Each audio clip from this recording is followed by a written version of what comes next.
Hi there, it's Jan here, and in today's session I'm going to show you one of the most common mistakes when it comes to overhitting our forehands long and how you're gonna fix it.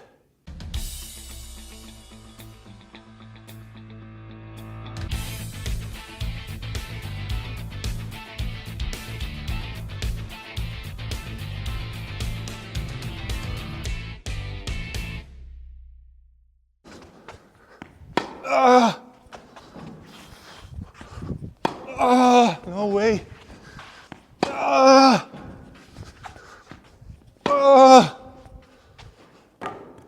No way. I can't get the ball in. What is going on? So, you just saw me overhitting those forehands. Obviously, you don't want to play like this. I did exaggerate a little bit, but it's just to give you an idea what can go wrong when it comes to the forehand when we start hitting the balls late. But in this session, I want to focus on the aspect of the positioning. So the moment we're gonna fix the positioning and how we move on the court and how we focus on balancing our position, how to be well balanced, then it's gonna help us to prevent from this basically. So we're gonna try to get to the point that we're not overhitting so much, and I'm gonna try to share with you my knowledge that I have from training so many players on the course myself. So basically what happened in this video when I was hitting here, as you could saw me, I was actually dealing with pretty deep balls. And this is the number one, because if you play somebody pretty decent, it's gonna give you nice and deep ball, yeah? And what happens very commonly is that the players are standing too close to the baseline.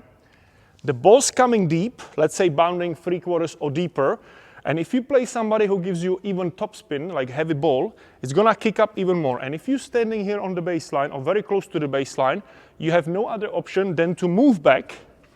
And at this position, because you're moving back, if you're not a very good mover and if you're not ever about the balance, that you have to first get the balance in order to go into the ball after, then it usually results in this. And then I'm losing balance.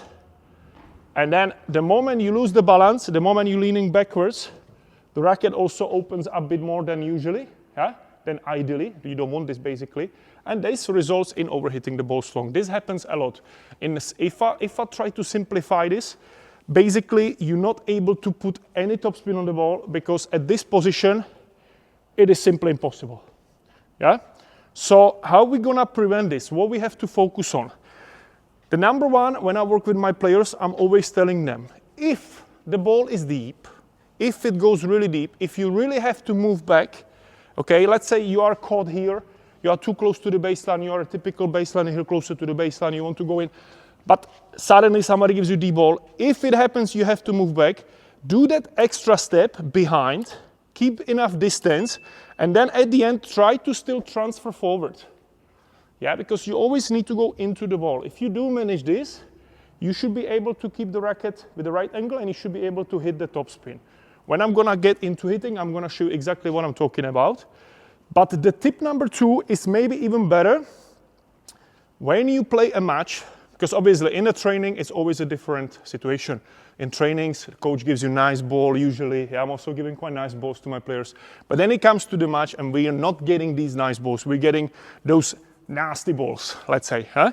So I always say to my players, don't stand here, stand 1 meter or 1.5 meters behind the baseline. So I'm standing here, and now I have enough time. And even if it's a deep ball, I don't have to go so much back. I just have to do sometimes maybe step back a little bit, yeah? But then I have enough time and I have a balance to again go into it. So instead of starting here and then moving back and then losing balance, huh? Because it's quite natural when you're moving back, it's not easy to stop and then go in. We tend to fall back because you're moving backwards. Not everybody can manage this. So it's better to bypass it, already stand back here, and if you see that D ball, you're already fine, and then you just go in again, as normally.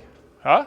So I'm gonna show you the two examples now when I'm gonna be hitting. The ball is still coming deep.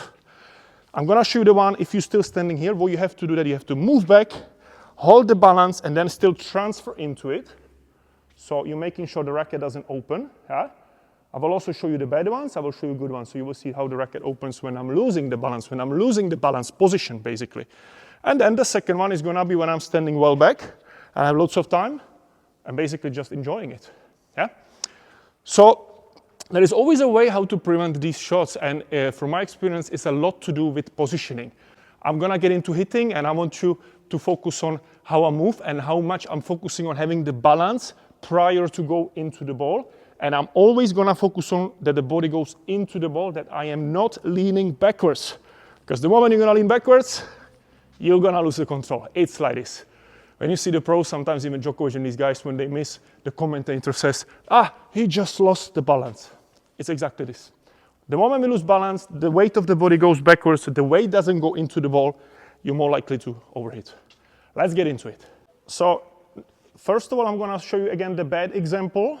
I'm gonna be talking while I'm hitting, so let's see. So I'm really here, and I'm not keeping that right distance, and going back, losing the balance. Typical story. I'm just not able to hit it. Now I'm gonna try to go the one when I'm having a little bit more distance, so I'm behind.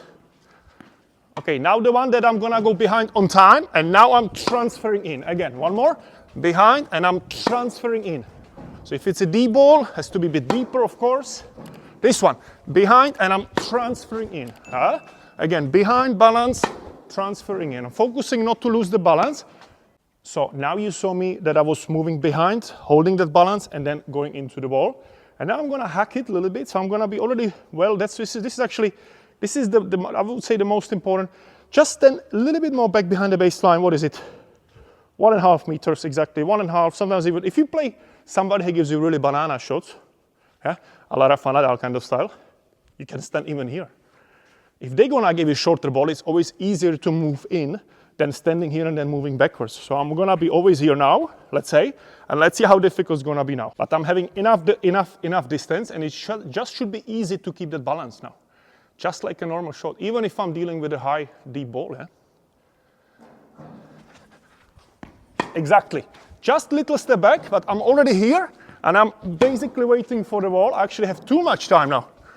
And then I'm transferring in. One more. Here. And then I have enough time to go into it. Exactly.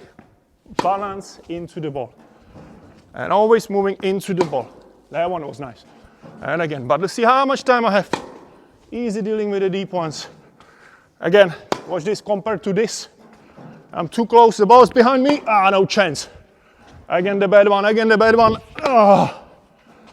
But I'm standing behind. I can even attack the ball sometimes. It's actually amazing. One more. In. So, as you could see perfectly, more distance I have, basically further I am behind the baseline. It was almost becoming, I was able to almost attack the ball. And this is why sometimes you see the pros, the one who gives the nice and deep balls, the other one is behind, let's say Medvedev. I'm not saying try to play like him, but I'm saying we can always learn from them. And look how they're positioning, they are well behind the baseline, because it gives them enough time, because the most important is to be able to hit the ball in front of your body and to transfer weight into the ball. This is the number one. If you're not able to do this, you will never be able to generate those nice, crispy topspin forehands. So I hope you learned something in this session. Please do let me know in comments what you think about this session or what other things you struggle with. I'm uploading every Saturday, 3 p.m. Central European time, so I'm gonna be very happy to help you video issues that you have, video common problems and mistakes. And of course, if you want to learn more, make sure to check out my free Forehand Masterclass. There is a link below. I'm gonna show you my free steps, how you can generate nice and crispy, effortless and bigger forehands, and how we can together turn your forehand into a massive weapon. So don't miss it, there is a link somewhere below this video and also in the comments. And that's it today. I hope you're gonna start practicing this. And very lastly, if you're new to my channel, make sure to subscribe, hit that notification button, feel free to comment in the comments again, as I said before, what you think about this session. And also feel free to share with your tennis friends who can also benefit from this session. I'm gonna look forward to see you next Saturday for more. Have a great day, and let's start transforming your tennis game today.